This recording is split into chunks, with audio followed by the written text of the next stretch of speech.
Hi everybody, this is Lisa with English Fluency Now. And today I wanted to make this short screencast to explain a few things to you about how the website works and also especially about the podcast and the lesson guides. I wanted to explain to you specifically what the lesson guides are and why I create them for each podcast. So as you can see on the screen, we are at the English Fluency Now website on the home page, and just a little bit about how to navigate through the website. The home page here will give you lots of good ideas about learning language and the reason why you might be wanting to learn English. Of course, you probably already have your own reasons, which might include your interest in getting a better job or traveling or perhaps coming to the United States to study. Some people are looking to come to the United States to get their master's degrees or work on their PhDs. So, of course, there are many good reasons to be wanting to become fluent in English, and I'm here to help you do that, to reach that goal. First thing I want you to notice here is that I have a free email course. It's called 7 Strategies for English Fluency. So if you just put your name here, just your first name is fine, and your email address, and then click the Sign Up Now button, you will get an email asking you to confirm that you actually do want to receive these emails. And then once you do that, you will start getting these emails, one each day, in your email inbox for 7 days. They're both audio and text lessons with some really powerful strategies that you can start implementing to help you improve your English and reach your fluency goals. Okay, we also have an About page. That just is a page here about me. So if you're interested in my experience and what I've been doing in my life, in my professional life, and also a little bit about my personal life, you can read that page. The blog is a place where I post about the upcoming podcasts, and also sometimes I post songs, lyrics to songs, and I call them Sunday sayings. I usually do them on Sundays. They're expressions in English. Also, I do have private one-on-one coaching sessions available, and I do editing, proofreading, and also recordings for people who need to have personal recordings done, and you can read about that on that page. Of course, there's the contact page, but more importantly, I want to talk about the podcasts, which I create a couple of, at least 2, 3, sometimes 4 or 5 every month. And I've created 21 podcasts so far. And so when you go to the podcast page, you can click on the link that will take you to the audio, which you will start listening to it automatically. And also it tells you right here the topics. So we have some on Facebook, Twitter, farmers markets, organic farming, etc. So also, I want you to know that you can get these podcasts in your iTunes. So if you have iTunes on your computer, you can always just go to iTunes, search English Fluency Now, and subscribe. That way, every time I put a new podcast out, it will be downloaded to your device automatically. Every time I make a podcast, I also create what I call the lesson guide. And the lesson guides are available on the products page. So if you go to the products page, it tells you here the lesson guides cost $1 each, and it tells you what they have, and you can just choose any one you want. Some people like to buy all of them. Some people just pick and choose which topics they're interested in. But I wanted to explain to you what you actually get in the lesson guide and how it works and why I think they're very valuable to you as a learner. If you click here, you get the sample guide to episode number 1 of the podcast. So the first thing you see is the page has the heading here, the English Fluency Now podcast. It tells you the number and also the topic. And then we start off with the full transcript of the podcast episode. So everything that I'm saying in the podcast is right here in writing, and I think this is a really great way to improve your English, because unless you can understand everything perfectly in the podcast, then you need some help. And this is here to help you until you can understand it completely. So as you listen to the podcast, and remember, one of my strategies for fluency is repetition. So just repeating over and over again. So I always recommend that people who are serious about improving their English listen to the podcast every day for a week. Like I said, the podcasts are anywhere from 15 to 20 minutes, so it's a good chunk of time. And if you have the written transcript, then you will be able to read along, and if there are any words or phrases that you cannot understand, you'll be able to see them here and then use your own dictionary or perhaps an online dictionary to help you look up the words, and you can take notes if you print this out and just use it to help you improve your English. If you notice here, I have some words that are in red and they are bolded, and those are the vocabulary words. And so if we scroll down, you can see that the transcript is quite long. It's usually about 5 or 6 pages long. This one is 5 pages. So you have 5 pages of written material, which you also get the audio for free. That's the podcast. And then what I do here is I take those vocabulary words that I put in red in the text, and I give you definitions. I also tell you what type of a word it is, particularly in this case. So for example, pastime is a noun, so I put an N there. Launch is a verb.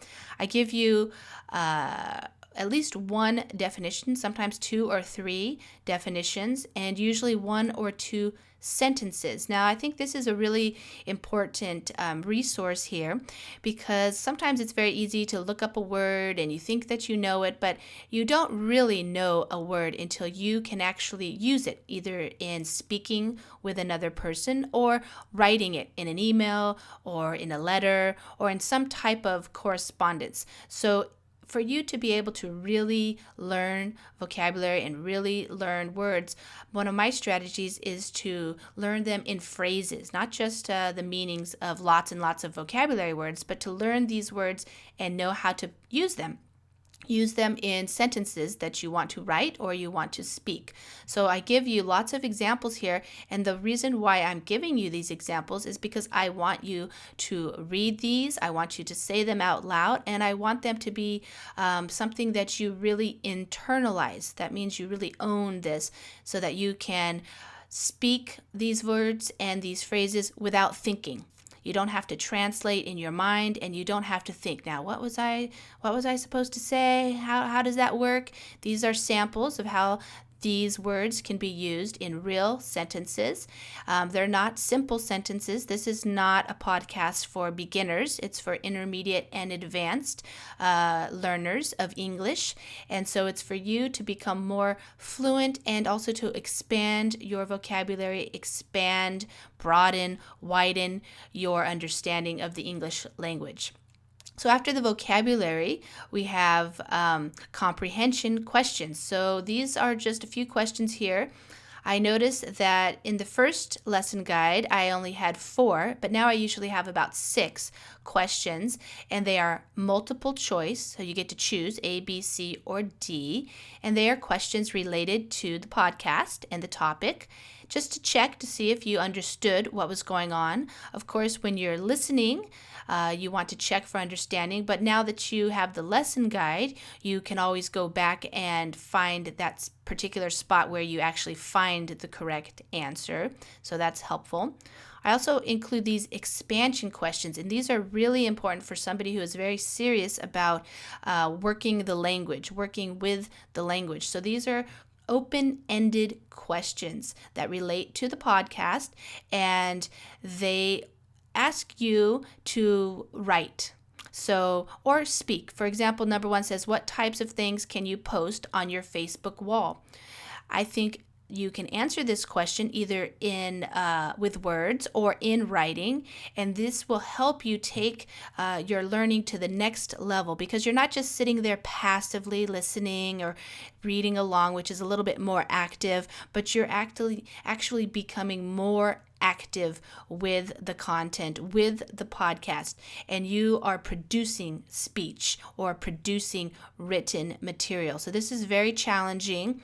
And of course, if you want to make sure that your responses are correct, you can always work with me one-on-one as your coach, or you could go to the Facebook wall and you could just say, hey Lisa, I wanted to double check my answers that I wrote for the expansion questions in the lesson guide. Will you check mine? And if I have time, I'm happy to answer questions on the Facebook wall and also make some corrections just to double check your work for you. So if you'd like to do that, just go to the Facebook wall at www.facebook.com/English Fluency Now. That's our Facebook page, and you can like the page and then post on it if you have questions.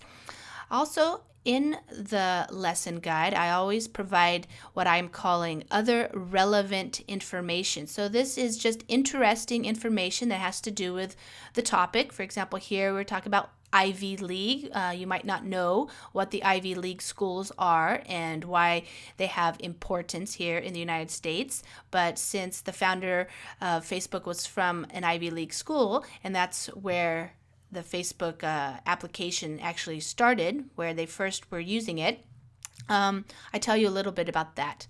Okay, and then I give you the answers to the comprehension questions, so the A, B, C, or D. And also I give you some sample responses or answers to the expansion questions.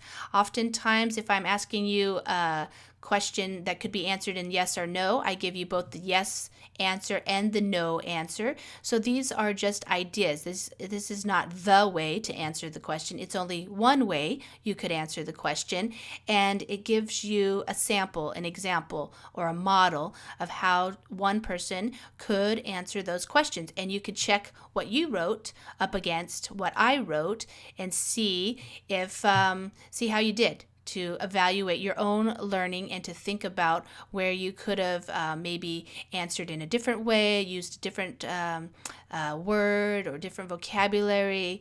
And you can also, like I said, post to Facebook and just ask me how to make some corrections, or how you think, how I think that you did, and I will give you feedback on that. The last thing that I provide is a list here of links to other articles, other websites, and sometimes videos on YouTube, for example, that are related to the topic. So as you can see, this lesson guide, number 1 for podcast number 1 about Facebook, was 10 pages long. I want to tell you that nowadays, when I make the podcast, they're usually pretty long. They're usually 20 minutes. I think some are even longer than 20 minutes. And the podcast lesson guides are usually about 15 pages long. I give a lot of vocabulary, usually between 30 and 40 vocabulary words with the sample sentences and the resource list here, the additional links and things and videos especially. It's usually a whole page worth. So I'm working on a podcast right now about Craigslist, and I'm going to be providing lots of video interviews with the founder, Craig Newmark, and links to other websites and articles. So if you're serious and you liked the topic and you really wanted to go and find some other real, authentic English materials, like I said, interviews sometimes it's movie trailers, sometimes it's other websites related to the topic, then you can click on those links and go to those interviews, those YouTube videos, those websites, and just read some more about the topic in English, of course. So those are all real, authentic websites written in English, and they're the ones that I would read as a native speaker. So I'm really interested in helping you move into real real life use of English, not just materials created for English learners. So I am working at a pretty high level here with these podcasts, and I think that the lesson guide will help you more quickly improve. So of course, listening to the podcast is really important, but I think if you use the lesson guide along with the podcast, you could probably use this lesson guide for a week's worth of learning material for yourself. Everybody has lots of different ways that they like to learn English, and of course, if you love watching movies or listening to songs, I'd highly encourage you to do anything that you really enjoy in English. But if you have an extra, let's say 30 to 45 minutes per day, or at least a couple of times a week, then listening to the podcast and working along with the vocabulary and the transcript and working on these questions, and then coming back to the Facebook page and interacting with me regarding the topic and what you wrote, I think that's a really good and very powerful way to work to improve your English. I just want to say that sometimes we try to go too broad with our learning. We try to do too much. And really, for powerful learning, for the learning that's going to really take you to the next level, because you're really understanding and actually using these new words and these new phrases in your own speech, your own conversations in English, or your own writing. You just need to focus more narrowly. Don't try to do everything all at once. Just take one podcast, listen to it over and over and over again, and use the lesson guide. And if you do that for 1 week, you will notice a big difference. And you will be able to, what I call, own these words, these phrases, and then when you go to use them, it'll be effortless. It'll be very natural for you. Just like in your own language, when you're a kid and you're learning new words, and you listen to the same songs over and over again, or you watch the same cartoon over and over again, and then it becomes a part of you, and that's just how you speak. You use those words, you use those phrases, and that's the same thing. And that's what I'm trying to get everybody to do, is just to listen to the podcast over and over and over again until you notice that you are beginning to use these phrases and these words automatically. When you're speaking to me, perhaps you're coming to my classes, or you're coming to the Facebook wall, or if you have another friend that you like to talk to in English, or a language exchange partner or something. So I hope you enjoyed the screencast today. Like I said, you can always go to the products page, and each product lesson guide is only $1. So you just go there and you add it to your cart, and it'll show up, and you can pay with PayPal. And if you have any trouble paying for these, because perhaps in your country you can't use PayPal or something, just email me and we can figure out some other way that I can get you these lesson guides. Also, the last thing here is, if you want, is to join our Facebook page. You can click on the like button there to join it, or just go directly to Facebook. We have over 12,000 people right now, and that number is growing every day. So if you want to tell your friends about it, I would be very grateful for that. And if you have any questions about the website or the products or the podcast, then just drop me a line, go on Facebook, write me a message, or post something to the wall. You can even send me an email at lisa@englishfluencynow.com. And that's all for today. Thank you for listening, and I hope you enjoy the podcast, and I hope you'll check out the lesson guides. Bye now.